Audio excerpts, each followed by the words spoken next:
What's going on, Sparks fans? I go by the name of DJ Treacy Trees, and welcome back to The Spark, your favorite fan commentary podcast for the Los Angeles Sparks. It's been a long week, y'all. This episode, I didn't even drop it on a Monday because it was a weird Tuesday game, and there was a bunch happening around the league, including WNBA All-Star voting. So it's been a busy week in women's basketball in general, but don't you worry. I'm still going to hit you with a regular episode next Monday because we got a lot of games over the weekend. So it's an exciting time for basketball. You will be hearing from me, so make sure you keep it locked on this channel. Subscribe on my YouTube, and of course follow me across every social media platform at DJ Treacy Trees. That's DJ TRICEY. Let's jump right into today's episode today. The first thing that I want to talk about is the LA Sparks are just not getting any foul calls. I'm not sure, and I hate to be that. Nobody wants to hear that commentator or that take on the game, especially because I'm a Lakers fan as well, and people swear LeBron just be faking calls and doing all that. So sitting in LA and complaining about fouls is not something I really want to be attributed to, because it's a lot of fanfare around that. But also, what the hell? Like, we are getting fouled and we're not getting a lot of calls. We're seeing our guards like Jordin Canada and Lexie Brown on the ground, y'all. I mean, they taking it in, and we're, of course, being forced to take it in because they're exceptional shooters. So as we take it in, we're getting almost no calls. I'm sure Kurt Miller been jumping on the court. I'm sure he's had a whole mouthful to say in a lot of these press conferences, because now we're seeing a situation where Laisha, her foot is hurt. Laisha Clarendon, a couple games ago, hurt her foot, has a partial tear in her plantar fasciitis, I believe. I think that's the injury officially noticed. So she'll have some time off, but we're getting beat up. We're already a smaller team. Shanae is out with a foot injury. We need Shanae on defense. I didn't recognize how much we were missing Shanae until she was just gone, and now we running with luckily Azare is back and she's finding her groove. De'Erica is doing De'Erica championship things, but if we had Shanae healthy as well as Laisha healthy, Kurt Miller said that we're a much worse team on paper than we actually are. And absolutely, I think that there's no talent like ours on any other team. And I watch all the games. I'm not just capping for LA, y'all. I'm telling you, Lexie Brown has been working on her handles, has been working on her shot, has been working on her game. She's playing with confidence. Jordin Canada is a playmaker, period. I'm going to have to add a little teacher pause there, because I feel like when the shot clock is getting down and we not sure, we just moving the ball around, Jordin Canada always ends up with the ball, always ends up taking it in, and is getting the and one for us. So Jordin Canada and Lexie Brown are the dynamic duo for us right now. And what's crazy is, once we get Shanae back, Shanae and Nneka are forward dynamic duos, right? Like, you got those two. With Shanae being a forward and also flexing as a center. So imagine Azare, Shanae, Nneka, Lexie, and Jordin Canada. That is probably my Sparks starting five, with Zaya off the bench. You know what I mean? Carly coming in off the bench. So we got our backup shooters, but we are in a good position. Not too happy that we cut Joyner Holmes, but it looks like she found her home in Seattle, so I'm happy for Joyner. I think she did have some game that she could add to the mix, including some defensive things that she could do, and just standing down there on the block and swatting out, and creating some pressure on the defense there. So we'll see how that goes, but that's my starting five. We have really been killing it. The title of this episode says Hamby turns up the heat, and I've been waiting for De'Erica to go off. First of all, once I found out that her baby was born in March, the season started in May, y'all. At her 6-week check-in, she said that she was capable of playing. Not that she needed more maternity leave time off and they wouldn't give it to her, because I'm sure, she qualified for some kind of mother, benefit. She could have sat out a little bit longer. But my girl said, I was bored. I was sitting at the house. I was capable. Love that. I knew she was about to go crazy, because when you have that kind of agency over yourself, you drop a baby in 6 weeks and you already in training camp? Girl, be for real. Be for real. De'Erica Hamby is literally finding her groove with the Sparks. Her hands, to me, she been catching the ball and dropping them a little bit or not really getting the play. But I think that's just her finding the rhythm of the play here. And this last game, y'all, against the Dallas Wings, she showed out. We really saw what De'Erica could do there. So I'm glad that De'Erica is turning up the heat. Okay. Also, I want to talk a little bit about Lexie Brown and her threes. Lexie has been reliably hitting threes for us off the pass. Coming off the screen.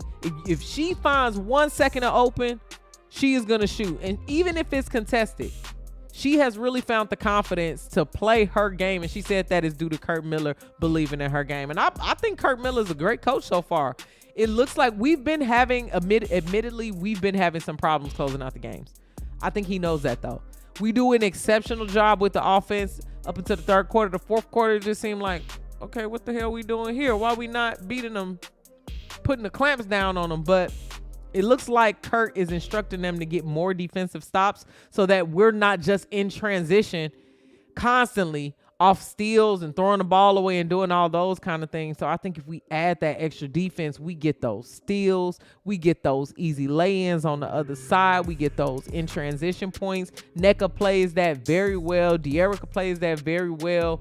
Jordan Canada, man, with them steals. Lexie too with the hands. They just got their hands everywhere. So that's where we at with this. Where are we at in the season? Let me check my phone. I think we at, I want to say 4 and 3. Let me check. 5 and 4. 5 and 4 technically on the season. In the conference, we're 4 and 4. But again, we are so much better than these numbers, y'all. We are 5th in the WNBA right now, and that's only behind the Mystics. It looks like I don't know why we not number 4. We better than the Mystics. I don't know what the hell happening here, because they in their conference 2 and 3. We 4 and 4 in our conference. So okay, we had a 500. The app must not be updated, but we right behind the standings right now. Of course, number 1, Vegas. It's hard to stop them. I don't know what we gonna do. I don't know what we gonna say. You know, it's hard. Plum, I saw her play in real life. She a gangster. She play like she in AAU. Like she ain't even got a deal. She out there proving herself. Plum, on top of Asia, on top of Candace Parker. I mean, they got a super team. They got a super team over there. So Las Vegas is number 1, 9 and 1. They only took 1 loss. Dog, they like 1 loss. Connecticut 8 and 3. Now they've been DeWanna Bonner. And what's crazy is DeWanna Bonner is a vet. I don't know what happened. That maybe I missed something socially, or what she got to prove, or maybe she getting a bonus. But DeWanna Bonner been hitting all these clutch threes. She be hyping up the crowd, telling them, let's go. And it's a whole vibe. So Connecticut is definitely a team to watch out for. The New York Liberty, of course, they got Stewie, Enescu. They got all that's a super team. New York, they doing good. They 6 and 3. And then we 5 and 4. So I'm excited to see what we do this weekend. It's looking like we're playing tomorrow's the 16th. We playing the Minnesota Lynx. If we don't beat them, I don't know what the hell is happening, because we should be blowing them out. The Minnesota Lynx are 2 and 7 right now. They've only won 2 games. One of them was against us. I was pretty upset about that. So hopefully this is a Commissioner Cup game. So hopefully the Sparks really play with that intensity. I don't see any problems. I think we're going to beat that. The only thing we got to look out for is Nafisa Collier. She be turning up just out of nowhere, just fighting for the team. So, and 2, I think we lost that because the Minnesota Lynx, the first game that we played them, they were at home, and it was a jersey retirement game for Sylvia Fowles. So it was like, all right. You know, it's a nice home game for them to win, and it broke a home game streak for them. But I just hate for us to be the people that's breaking streaks for people. You feel me? Like, I want us to be the winners. But anyway, tomorrow we playing at 7. We playing the Minnesota Lynx. I'll be there at that game.